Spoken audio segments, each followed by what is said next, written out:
Native Americans' Role in the Civil War, presented by Elizabeth Vitale. In an attempt to prevent the further loss of their stolen land, Native Americans were influential while fighting for both the Union and the Confederacy in many major Civil War battles.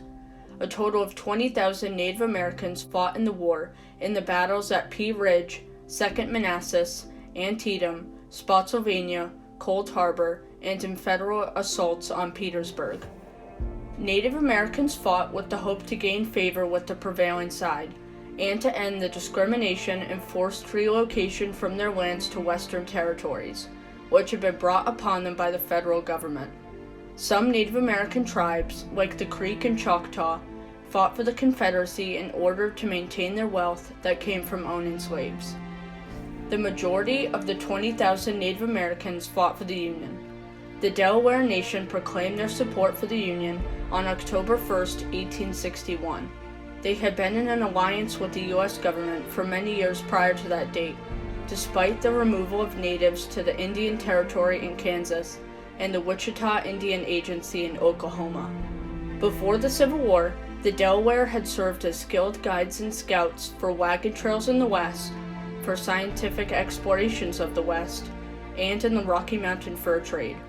The Delaware Nation, wanting to prove their allegiance to Washington, volunteered 170 of their 201 men in the Union Army. Harper's Weekly journalist described the Delaware men as being armed with tomahawks, scalping knives, and rifles. In January 1862, Native American agents were asked to engage forthwith all the vigorous and able-bodied Indians in their respective agencies by William Dole, U.S. Commissioner of Indian Affairs. Dole's request resulted in the creation of the 1st and 2nd Indian Home Guard, consisting of men from Delaware, Creek, Osage, Seminole, Kickapoo, Seneca, Shawnee, Choctaw, and Chickasaw tribes. The Pamunkey tribe served as civilian naval pilots for Union warships and transports. Lumbee soldiers served as guerrillas, and the Iroquois served in the 5th Pennsylvania Volunteer Infantry as land guides, river pilots, and spies for the Army of the Potomac. During the Civil War, the term colored referred to both African Americans and Native Americans, and as a result, many Native Americans were placed in regiments with the U.S. colored troops. The most famous Native American unit in the Union Army was Company K of the 1st Michigan Sharpshooters, who fought in the Army of the Potomac in the battles of Spotsylvania, Petersburg, and many others. During the Battle of Petersburg, the sharpshooters were left with minimal ammunition and became fatally wounded as a result. As they waited for death, the men were found drawing their blouses over their faces. They chanted a death song and died, according to a lieutenant of the 13th USCT. As for the Confederacy, the Cherokee, Choctaw, Chickasaw, Seminole, Catawba, and Creek tribes fought in the war. At the start of the Civil War, the Cherokee Nation wished to remain neutral because of the internal civil war occurring within their own tribe between Principal Chief John Ross and Cherokee member Stand Watie. Then, in 1861, Stand Watie received a commission to be a colonel in the Confederate Army, and he commanded a battalion of Cherokee troops. Confederate victories at 1st Manassas and Wilson's Creek forced Ross to reluctantly sign a treaty on October 7, 1861, making the Cherokee Nation sided with the Confederate States. In this treaty, the Cherokee tribe was to form 10 companies of soldiers to fight battles strictly in Indian country. Ross was captured by Union troops in the summer of 1862, and he spent the rest of the war proclaiming Cherokee loyalty to the Union in Washington and Philadelphia. With Ross absent, Colonel Stand Watie became the principal chief of the Cherokee Nation. His first act as leader was to draft all Cherokee men from the ages of 18 to 50 into the Confederate Army. During the war, Watie had grown to become an expert in guerrilla warfare and the most successful commander in the Trans-Mississippi West.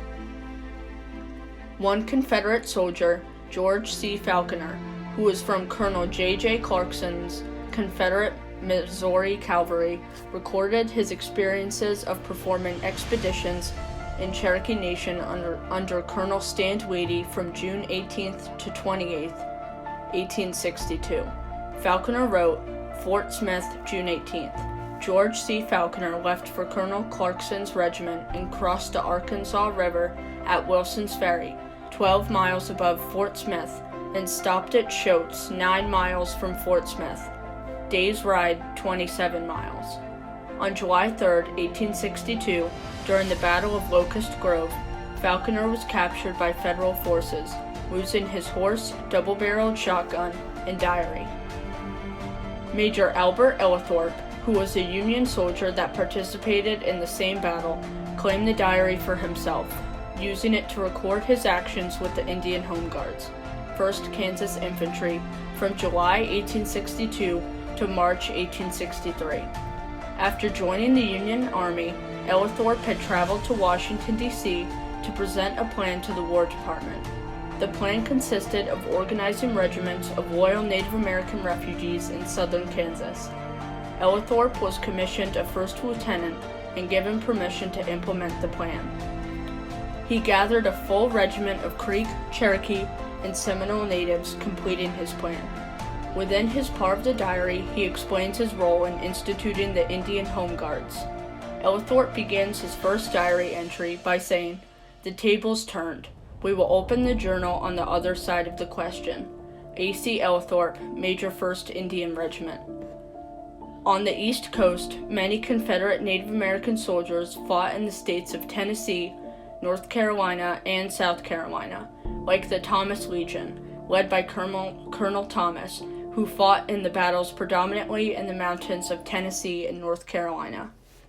In May 1864, Colonel Watie was promoted to Brigadier General, commanding the Indian Cavalry Brigade, and he was later the last general to lay down arms at the end of the Civil War, 2 months after Lee's surrender. General E.Y.S. Parker, a member of the Seneca tribe and rebel army, was responsible for drawing up the Articles of Surrender, which Lee signed on April 9, 1865. Parker was a trained lawyer and was rejected from serving in the Union because of his race. Before serving for the Confederacy, Parker actually served as Grant's military secretary. At the Confederacy's surrender at Appomattox Courthouse, Lee ironically said to Parker, "I am glad to see one real American here," and Parker replied to him saying, "We are all Americans." The Civil War was the Native Americans' final attempt to prevent American expansion in their lands. The Cherokee Nation's population declined from 21,000 to 15,000 as a result of the Civil War. The U.S. government had promised to pardon all Cherokees with ties with the Confederacy, but the pardon was revoked and the whole Cherokee Nation was seen to be disloyal. Even after the end of the Civil War, with African American slaves set free, the U.S. government continued the removal of Native Americans from their homelands. Despite the removal, Native American soldiers had proved themselves to be fearsome and dedicated troops while serving for both the North and the South in the Civil War. Native Americans' role in the Civil War.